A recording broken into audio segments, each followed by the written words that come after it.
আপনাদের সন্তান হিসাবে, ভাই হিসাবে, বন্ধু হিসাবে, আত্মীয় হিসাবে। কারণ যে এই মাটিতে আপনারা বসে আছেন, আমি জীবনের ছোট্টবেলায় এই মাটিতে আমার জীবনটা কাটিয়ে দিয়েছি।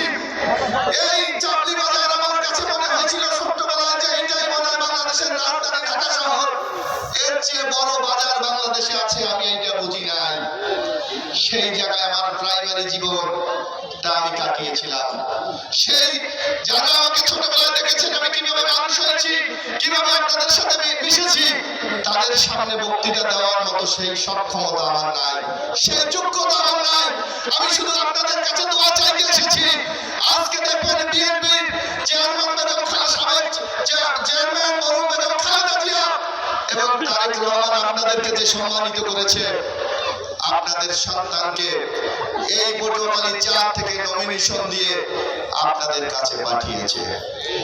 আমি ঢাকায় হয়তো